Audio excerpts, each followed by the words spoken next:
नमस्कार, टीवी 9 राजस्थान में आप सभी का स्वागत है और ये है 8 PM शो, जहां हम बात करते हैं राजस्थान से जुड़ी हर बड़ी खबर की।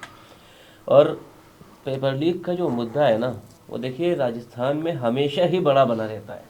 बस ये है कि कभी उसकी कम चर्चा होती है तो कभी ज़्यादा चर्चा होती है।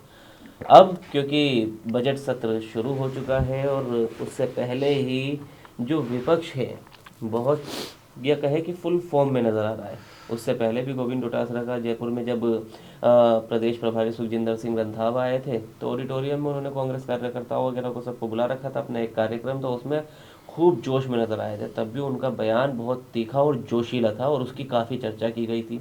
तो तब भी उन्होंने खुली चेतावनी और सीधी धमकी कहे कि सरकार को मुख्यमंत्री भजनलाल शर्मा जी को उस वक्त भी दी थी। अब खैर, वो तब के बयान उनके काफ़ी वायरल हुए, चर्चा का विषय बने। अब सत्र शुरू हो गया और सत्र में जो गोविंद डोटासरा का रूप पेपर लीक और OMR शीट के मुद्दे पर देखने को मिला, वो फिर से वैसा ही था जैसा सदन के बाहर था। वो उसी फॉर्म में नजर आए और उन्होंने तो यहाँ तक कह डाला कि आप CBI से जांच करा लीजिए, और मतलब सरकार के गिरने तक की बात कह दी। अब सरकार के गिरने की बात गोविंद डोटासरा क्यों कह रहे हैं? यही पूरा सियासी जो पहलू है वो प्रदेश की सियासत में बना हुआ है कि आखिर गोविंद डोटासरा इतने जोश में क्यों आ रहे हैं? क्या उन्हें डर नहीं है कि अगर वो गिरफ्तार हो गए भाई? क्योंकि देखिए वो विपक्ष में है अभी और सत्ता में है बीजेपी। अब अगर कोई भी आज अगर आएगी और जांच की जाएगी तो वो कहीं ना कहीं वो खुद फंसेंगे। और जब शिक्षा मंत्री मदन दिलावर, जब से शिक्षा मंत्री राजस्थान में इस बार बने हैं 2023 के बाद से, तब से वो लगातार डोटासरा की गिरफ्तारी की बात करते रहते हैं कि वो तो जेल जाने वाले हैं, वो तो अपनी जेल की तैयारी करें, वो तो जेल में चक्की पीसेंगे। तो इस तरह के बयान उनके हमेशा है। अब वो उनको भी खुली चेतावनी दे रहे हैं कि भेजिए ना, तो मतलब डंके की चोट पर डोटासरा अपनी बात रख रहे हैं और कह रहे हैं कि अगर जांच हुई तो सरकार गिर जाएगी। तो क्या बीजेपी अपने ही नेताओं को बचाने की कोशिश कर रही है पेपर लीक में?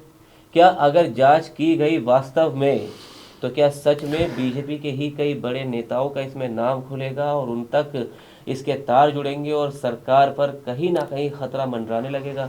इन्हीं सबको लेके बात करेंगे आज के अपने 8 PM शो में अम्बेश श्रीवास्तव जी के साथ। लेकिन उससे पहले वो डोटासरा का जो जोशीला बयान सदन के अंदर का है वो जरा आप सुन लीजिए।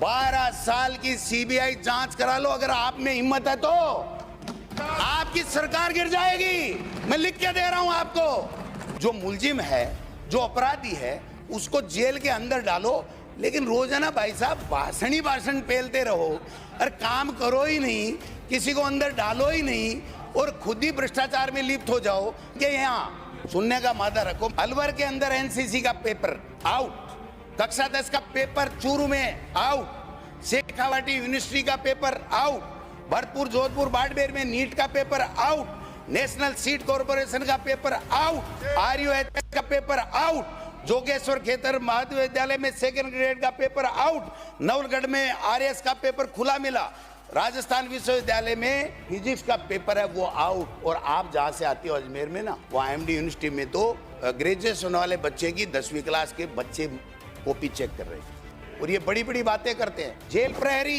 2016 FIR है मेरे पास, अगर किसी को शक हो तो बता दूंगा। रीट परीक्षा 2017 पेपर आउट, रीट परीक्षा 2016 पेपर आउट, रीट परीक्षा 2015 paper out, RS pre 2013 paper out, LDC भर्ती 2013 पेपर आउट, RJS परीक्षा पेपर आउट, कनिष्ठ लेखाकार 2016 पेपर आउट, पुलिस भर्ती 2017 पेपर आउट। माननीय अध्यक्ष महोदय, बीजेपी के पेपर आउट, इनके पेपर आउट, हमारे यहाँ भी पेपर आउट। वसुंधरा जी की जांचें कराओ। रोजाना बातें करने से कुछ नहीं होता। हम सबको मिलकर के इन बच्चों का भविष्य बर्बाद नहीं हो, ये पेपर माफिया पकड़े जाएं, जेल के सलाखों में हो। तो ये था गोविंद डोटासरा का बयान, जिसकी बहुत ज़्यादा चर्चा सियासी गलियारों में की जा रही है। और देखिए चर्चा इसलिए भी की जा रही है क्योंकि पेपर लीक का फ़कत मुद्दा वो है जिस पर कांग्रेस को सत्ता गंवानी पड़ी थी, बीजेपी सत्ता में आई थी और उसके बाद से लगातार मुख्यमंत्री भजनलाल शर्मा भी बड़े बड़े दावे कर रहे हैं कि हमारे यहाँ कोई पेपर लीक नहीं हुआ। लेकिन कोई बड़ी गिरफ्तारी भी तो नहीं हुई है ना, सवाल यही बना हुआ है और यही विपक्ष अब मांग करने लगा है। देखिए समय सरकार को भी लगभग 2.5 साल का होने वाला है। लगभग आधा समय भजनलाल शर्मा सरकार को हो चुका है और आधा समय भी यूं ही निकल जाएगा, ऐसा विपक्ष का भी आरोप है। तो आखिर देरी किस चीज़ की वजह से हो रही है कि बड़ी गिरफ्तारियां कब की जाएंगी, क्योंकि वो जो इससे पहले गिरफ्तारियां की गई उनमें से आधे से ज़्यादा को तो जमानत मिल चुकी है। तो यही सब चीज़ें समझते हैं कि आखिर ये सब चल क्या रहा है राजस्थान की सियासत में। अमरीश श्रीवास्तव जी से बिल्कुल, मैं ये बात करने से पहले ना आपसे कहूँगा कि आप जरा आज का विधानसभा में गोपाल शर्मा जी बीजेपी के विधायक हैं, उनका एक बयान है, वो भी जरा अपने दर्शकों को सुना दें कि बीजेपी 2023 विधानसभा चुनाव से पहले किस तरीके से पेपर लीक को लेकर कांग्रेस पर हमलावर थी। चाहे वो शिक्षा मंत्री गोविंद सिंह डोटासरा का नाम रहा हो, चाहे अशोक गहलोत का नाम रहा हो, सबने। और ये सिर्फ बीजेपी नहीं, इवन कि सचिन पायलट, जब सचिन पायलट विधायक थे उन्होंने अपनी सरकार के खिलाफ यात्रा तक निकाली थी। तो मैं एक बार जरा गोपाल शर्मा का ये बयान सुनाना चाहूँगा, क्योंकि उससे आप जरा समझिए कि बीजेपी 2.5 साल हो गए सत्ता में, 2.5 साल होने वाले हैं सत्ता में आए हुए, लेकिन अभी भी वो ये कह रहे हैं कि वो जेल में जाके मिल रहे हैं, लोग उनसे बता रहे हैं कि हाँ भाई ऐसे ऐसे ये नेता आरोपी है, नाम नहीं बताएंगे। अरे भैया, नाम नहीं बताओगे तो यहाँ पे विधायक बन के क्या सिर्फ कुर्सियां गर्म करने के लिए और गाड़ियां और मकान लेने के लिए आए थे क्या? पहले मैं बयान सुनवाता हूं। जेल सुधार कमेटी का सदस्य हूं, तो जेल में गया, उन लोगों से मिला जो पेपर लीक में बंद है, एक एक की कहानी सुनी, उनके दर्द में गया। उन्होंने कहा हमने तो ठेका दिया हुआ था, केवल पेपर लीक का मामला नहीं है, ये पेपर बता करके पद के ऊपर नियुक्त करवाने का मामला है। मैंने बहनों से पूछा, कुछ बंद थी, मैंने कहा क्या अपराध है? बोले हमारे नेताजी हमको उस भीड़ में ले गए कि वो परीक्षा नहीं देगा बल्कि बदले में तुमको परीक्षा देनी है। यानी हमारी ऐसी पढ़ने वाली बच्चियों को दूसरे के बदले में परीक्षा में बैठाकर उनके जीवन का गला घोटने का काम किया। किन लोगों ने किया? मैं नाम नहीं लूंगा, लेकिन मैं राजस्थान विधानसभा की मर्यादा की साक्षी लेकर के कहता हूं कि डीजीपी जिन्होंने सबसे पहले पेपर लीक की फाइल देखी, उन्होंने कहा कि अगर ईमानदारी से कार्रवाई की जाए तो 2 मंत्री जो दोनों उस समय राज्य मंत्री थे, ये जेल में जानी चाहिए। नाम की कोई जरूरत नहीं है, सब जानते हैं। हाँ, तो देखिए अखिल, गोपाल शर्मा जी क्या कह रहे हैं? कह रहे हैं मैं जेल मतलब जेल का प्रबंधन देखने वाला हूं और वहां पे मैं गया तो लोगों से मिला तो लोगों ने मुझे ऐसे ऐसे नेताओं के नाम बताए। अब वो सदन में नाम नहीं बता रहे हैं। आपने सदन में ये बात बोल कर रिकॉर्ड में गई। राजस्थान की जनता का पैसा लगता है सदन चलने में, विधायकों का तो पैसा नहीं लगता है, ठीक है? आपने नाम बताया नहीं, आपने सिर्फ कल के पेपर में अपनी फोटो बढ़िया तरीके से छप जाए, सोशल मीडिया पर आपका नाम बढ़िया तरीके से चल जाए, 4 लोग आपको अपनी बाइट लेने के लिए बुला लें कि हाँ गोपाल शर्मा जी ने तो पोल खोल दी। लेकिन पोल क्या खोली? किसी का नाम लिया? इस सरकार में किसी 2 साल पूरे हो गए हैं, आज तक एक भी नोटिस अशोक गहलोत जी को, एक भी नोटिस गोविंद सिंह डोटासरा जी को पेपर लीक के मामले में गया है क्या? बिल्कुल। बतौर शिक्षा मंत्री आप रहते आपने भेजा है क्या? लेकिन नहीं, सिर्फ मंच पर आकर, विधानसभा में आकर आप सिर्फ कह रहे हो कि हाँ उन्होंने आरोप लगाए। गोविंद सिंह डोटासरा देखिए ना, चिल्ला के बोला उन्होंने, बिल्कुल बोले आप कर लो, सीबीआई जांच करा लो, देखते हैं कौन जेल जाता है।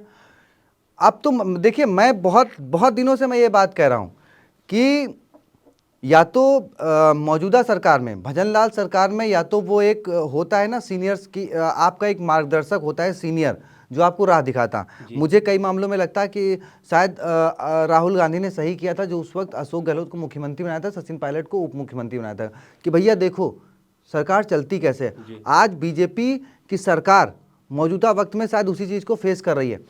कांग्रेस जिस मुद्दे पर आपको कांग्रेस को घेरना चाहिए था, कांग्रेस सदन, सोशल मीडिया, सड़क, तीनों जगह बीजेपी को घेर रही है। मंत्री जवाब नहीं, उसको मैं जवाब नहीं मानता। देखो, आए बाएं जवाब नहीं होता। आपको जवाब देना है तो आप बताओ ना कि आपने किसको नोटिस जारी किया, कितने लोगों को गिरफ्तार किया, किसमें इसमें पकड़ में आ गए, ठीक है? एक वो ईडी ने जिनको गिरफ्तार कर रखा है, आरपीएससी सदस्य, उन्होंने कह दिया कि मैंने कांग्रेस नेता को इतने पैसे दिए, ठीक है, बाबूलाल कटारा। उसके बाद हुआ क्या? आप आके, आपके 4 प्रवक्ता आते हैं, मीडिया में आके ज्ञान दे देते हैं, सोशल मीडिया पे वीडियो डाल देते हैं। अरे भैया, पैसे दिए तो आपने गिरफ्तारी करी या ईडी ने उस नेता की गिरफ्तारी करी? कोई कार्रवाई हुई है? सिर्फ और सिर्फ पब्लिक में नैरेटिव सेट करना। अब मुझे लगता है कि बीजेपी का काम, सही कहते हैं गोविंद सिंह डोटासरा या फिर अशोक गहलोत जी, या फिर बिल्कुल सही कहते हैं कि सिर्फ मेरी सरकार गिराने के लिए एक नैरेटिव सेट किया गया ताकि सरकार गिर जाए और युवाओं को बरगलाया गया। बिल्कुल सही कहता है, क्योंकि अगर आप युवाओं के इंसाफ की बात करते हो ना, तो पूरे 12 साल के मामले की जांच करो ना। गोविंद सिंह डोटासरा ने सदन में खड़े होकर सिर्फ 18 से और 23 ही नहीं, उन्होंने 18 से माइनस में करते हुए 13 तक के सारे पेपर लिख के बता दिए कि हाँ भाई, और उन्होंने स्वीकार किया। बोले मैं नहीं कह रहा कि सिर्फ बीजेपी में हुआ, हमारे राज्य में भी हुआ, लेकिन हमने कार्रवाई करी। हमने जितना हम सक्षम थे हमने कार्रवाई करी है। आप नहीं कर रहे हो। तो अब बात ये आ रही है ना कि आखिर आप बचाना किसको चाहते हो? 2013 से लेकर 2018 तक जब तक बीजेपी की सरकार थी, अगर उसमें पेपर लीक हुए, पेपर लीक तो उसमें भी हुआ, ओमार घोटाला तो उसमें भी हुआ जी। तो अगर आप उनकी परतें खोलते हो तो कौन निशाने पे जाएगा भाई? अगर अधिकारी निशाने पे रखोगे, अगर 13 से 18 तक के अधिकारियों को निशाने पर रखोगे कि भाई अधिकारियों का भ्रष्टाचार है, अधिकारियों की मिलीभगत है, तो फिर आपको 18 से 23 में भी वो बिल अधिकारियों पर ही फाड़ना पड़ेगा। लेकिन आप फंस इसलिए रहे हो कि आपने यहाँ तो कह दिया नहीं उसमें गोविंद सिंह डोटासरा दोषी हैं, उसमें अशोक गहलोत दोषी हैं। तो फिर जब आप 18 से पहले जाओगे ना, तो आपको बोलना पड़ेगा ना कि भाई जो अभी हमारे स्पीकर है ना, वो उस वक्त शिक्षा मंत्री हुआ करते थे। आप कैसे उन पर आरोप लगा दोगे? अगर आप कहोगे कि हाँ उस वक्त के शिक्षा मंत्री दोषी हैं, बहुत बड़ा मामला हो जाएगा ये। आप कह दोगे कि हाँ उस वक्त की मुख्यमंत्री दोषी हैं। तो अब सियासी गलियारों में यही सवाल उठने लगा है कि आखिर बीजेपी कार्रवाई ना कर या सिर्फ प्रोपोगेंडा सेट कर क्या अपने लोगों को बचाने के लिए कर रही है, या फिर सिर्फ एक नैरेटिव सेट किया जा रहा है? मैं ये नहीं कह रहा कि बचा रहे हैं, या बीजेपी के नेता भी उस वक्त की मुख्यमंत्री या उस वक्त के शिक्षा मंत्री या उस वक्त के नेता दोषी थे। लेकिन जो अशोक गहलोत जी कह रहे हैं कि एक नैरेटिव, यानी आपने एक नैरेटिव सेट किया, आप पिछले 2.5 साल में 2 साल में कार्रवाई नहीं कर पा रहे हो, आप एक नोटिस तक तो दो भाई। डोटासरा जी को बुला के आप कह रहे हो ना कि वो शिक्षा मंत्री थे, उनको जेल भेजेंगे। अरे भाई जेल तो बाद में भेजोगे ना, पहले पूछताछ तो कर लो। जेल जाना तो वो तो कोर्ट तय करेगा कि गोविंद सिंह डोटासरा जेल जाएंगे कि नहीं जाएंगे। ये मदन दिलावर जी बैठ के नहीं तय कर सकते हैं जी। मदन दिलावर जी अपने घोड़े भी खोल लेंगे ना, तब भी जेल नहीं भेज सकते। वो तय करेगा राजस्थान का कोर्ट। बिल्कुल, इसीलिए कोर्ट बने होते हैं कि नेताओं की ये फंबलबाजी बम्बलबाजी चलती रहती है। तुम मंच पे खड़े होकर कुछ भी बोलते रहोगे तो वो राजस्थान या भारत का कोर्ट तय नहीं मान लेगा कि हाँ तुमने कह दिया, तो कोर्ट मान लेगा और उसको फांसी की सजा चढ़ा देगा। तो वो कोर्ट तय करेगा। आप एक नोटिस, आपके पास पुलिस है, आपके पास एसओजी है, आपके पास एसआईटी है, आप भेजो, गोविंद सिंह डोटासरा की जांच कराओ, नोटिस भेजो, उनको बुला के बातचीत करो कि हाँ भाई किसको पैसे दिए, किससे पैसे लिए, अगर आप जो आरोप लगा रहे हो जी। तो बस। तो देखिए पेपर लीक को लेके एक बार फिर से, पेपर लीक हो या ओएमआर शीट जो हाल ही में घोटाला सामने आया, तो उस पर कांग्रेस, देखिए ओएमआर शीट का घोटाला जैसे ही सामने आया था तो बीजेपी कहीं ना कहीं कांग्रेस पर हावी नजर आई थी कि तो उनके वक्त का घोटाला है। लेकिन वो मुद्दा धीरे धीरे कैसे कांग्रेस ने अपने पाले में ले लिया और कांग्रेस किस तरह बीजेपी पर हावी हो गई।